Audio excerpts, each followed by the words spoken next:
Today on Front Row Rugby, we're joined by Springbok legend and former centre, Pieter Muller. Pieter, it's lovely to have you on Front Row Rugby. Welcome. Peter, thank you very much. It's nice to be on front row. Let's start in 1992, right?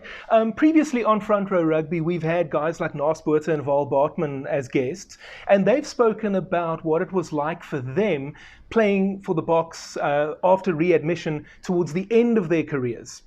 But in your case, it was kind of like, I think you were 22, if I'm not mistaken. So it was almost like the kind of age where you would expect to be making your debut for the Springboks. I'm just interested to know what your mindset was around that time in 92. Look, 92, I think it was just getting back into international rugby. And, if you talk about Naas and Val, they were like our heroes in the 80s. And, you always see them playing and suddenly you, this youngster, with a couple of old guys, you had like Naas Botha, Dani Gerber, and, it was slightly intimidating, but I think, that was just a great celebration coming back from, into international rugby. And I think with these guys around you, just settled the nerves on the day as well. And then you got to score a try on debut as well. As I remember it, you sort of stretched towards the line to get it over. That must have been a special moment. Yeah, it was. I think, everyone wants to score a try on their first test. I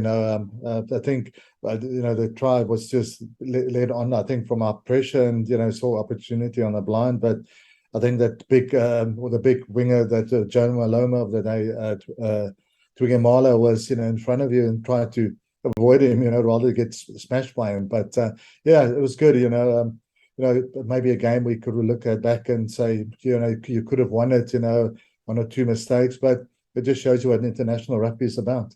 You mentioned Twigimala there. In terms of your direct opponent, in those first few test matches in 92, you came up against guys like Walter Little, Frank Bunce, Jason Little, Tim Horan, Jeremy Guskett. What was it like coming up against those kind of guys? Again, these players, they were all in the 91 World Cup. I was, as a youngster, I was still in Ireland at that stage, and sitting on the stand watching these guys playing, and I just wishing, can we play in the World Cup? Are we going to play in the World Cup? And then next year, you're playing against these guys. So I think it was honor in the first place to play against them. They are well known and world class, and then at the same time you want to challenge yourself against the best. But both centre pairs were, how can I say, brought different challenges, and also their skills were different, So, it depends on the day, who you can intimidate and maybe make or step up against them. Understood. So, Pieter, speaking of Horan and Little specifically, the Springboks went on a tour in 1993 to Australia. You again came up against those guys, and the first test in Sydney, 1912, in favour of South Africa. That was an historical moment, but also a very special moment. What was the atmosphere like in the dressing room after that?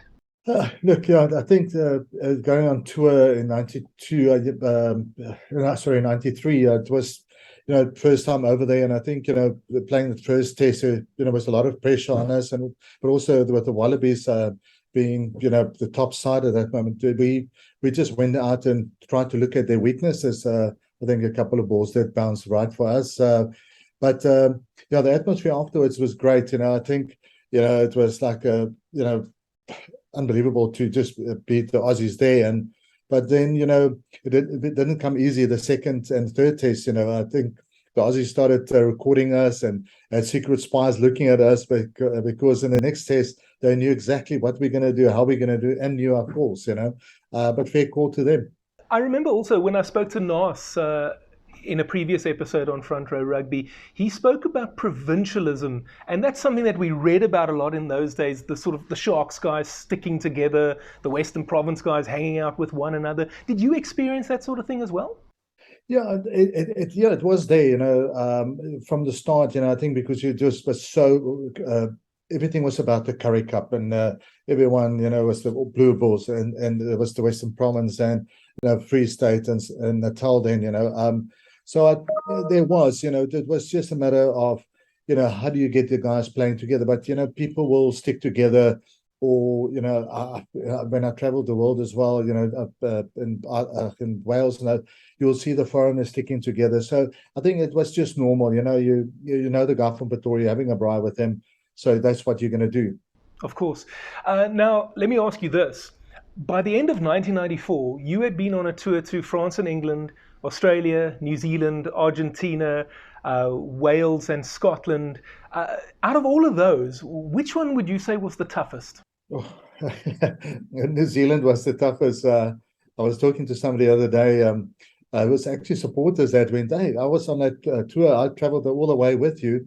And we started right at the bottom of Invercargill, traveled by bus, it was a hard slog and it was cold, and you were staying in a little motel, it's not these days where the guys saying 5 stars, but it also grew a camaraderie around the guys. But it's one of the toughest, when it's cold and wet, you're away from home 6 weeks, can't just make a phone call, there's no mobile phones, so you have to be careful how much money you spend, so but you as a team, we got together and we actually enjoyed each other's company, and you find ways to entertain yourself. Okay, and then which one did you enjoy the most? Oh, I must admit, I think that more the Argentina tours, I think it's just for the pretty girls that's there, and the great meet you can have there. So that's always a nice short one, and it's always a nice one to go to. But I think every country has got different challenges. But France, if you look back again, you say, we had great food, great wine. Yes, the French was dirty, and we had a lot of fights, but they're all different in their own way. Australia the same. Great opportunities to go to a barrier reef, so they went out of their way. But I think the RG tours are still good. Am I correct in saying that you were injured and that's why you missed out on the '95 World Cup? Yeah, my injury happened. I think about March of that year.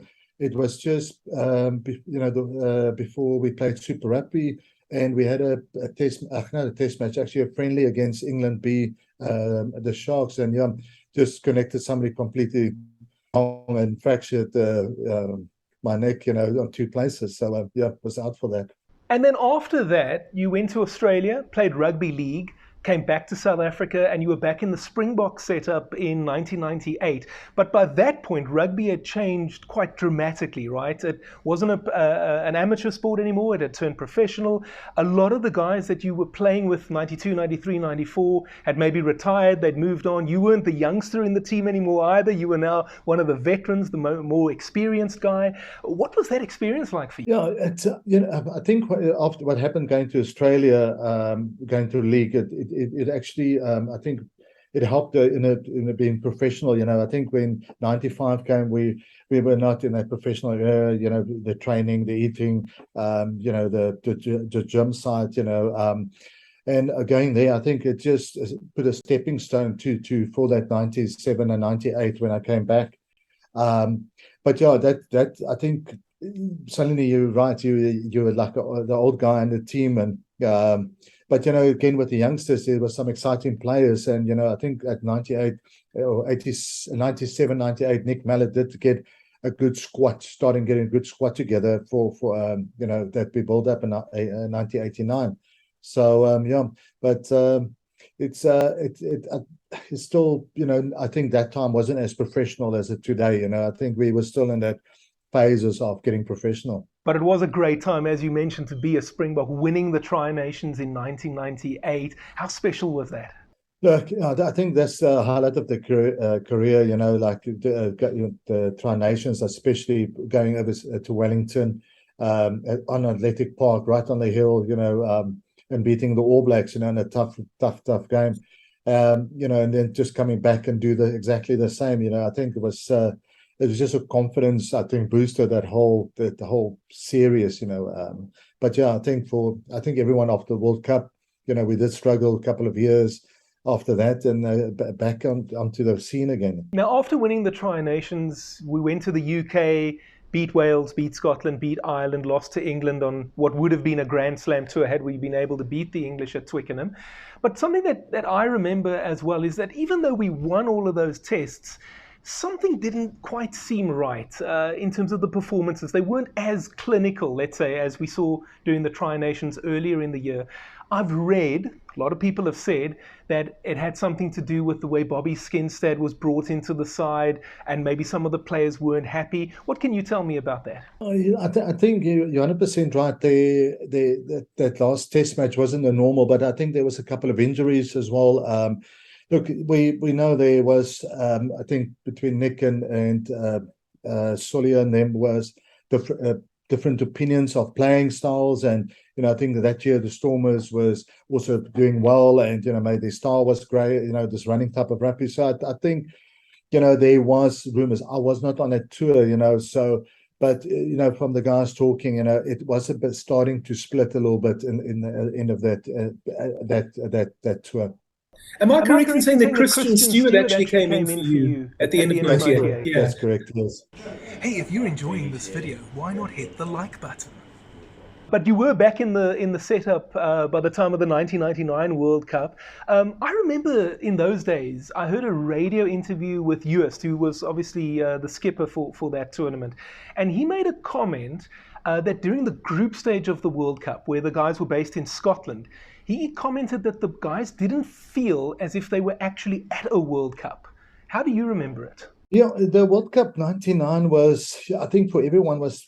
I think because it was all over the UK, and I think if you were walking the streets, there wasn't much of like advertising, and I think we just didn't feel like it, So yeah, he's 100% right in that sense. It was only when you got to the semi-final, the quarters and the semi-finals, when really, you could see the French went out about it, and back in England when we played Australia, that there was some talk, but throughout, it wasn't that feeling, at all.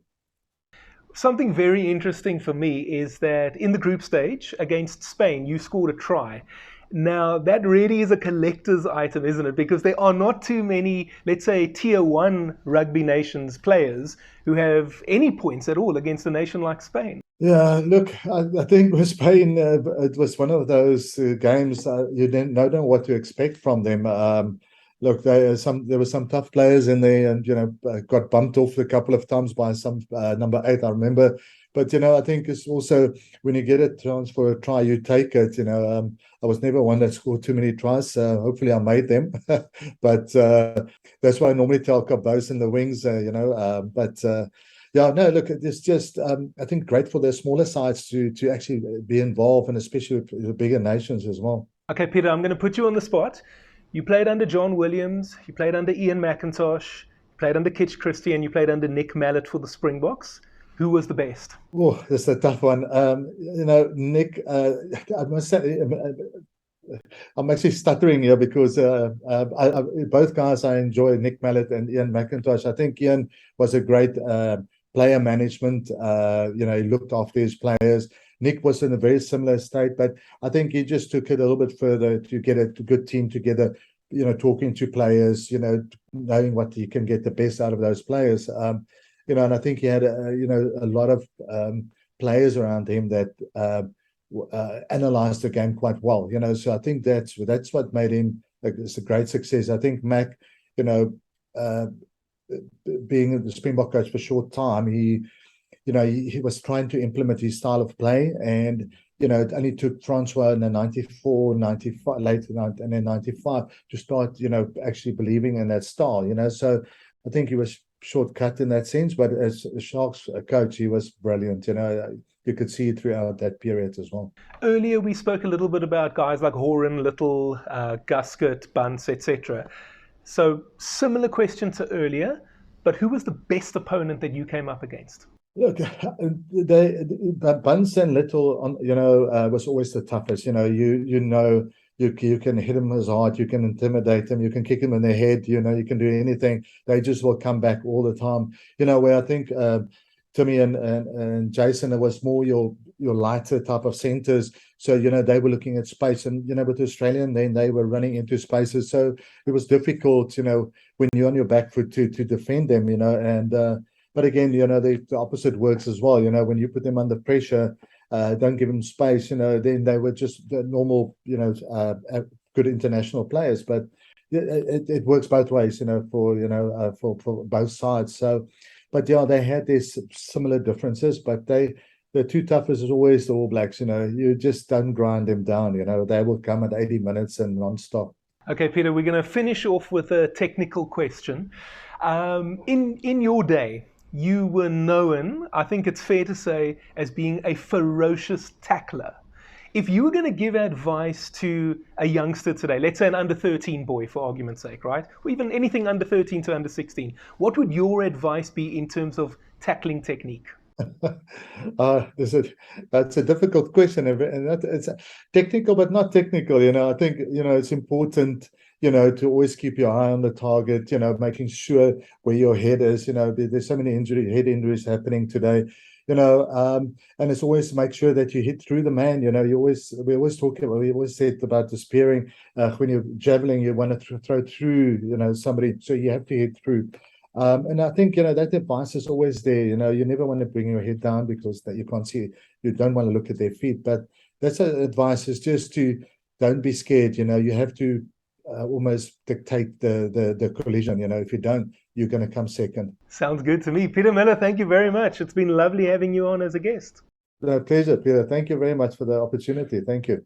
Last time on Front Row Rugby, Robbie Kempson was our guest. If you want to watch that interview, the link is appearing on your screen right now. Next time, Johan Steger. Thank you so much for watching. If you enjoyed that video, why not tackle the like button?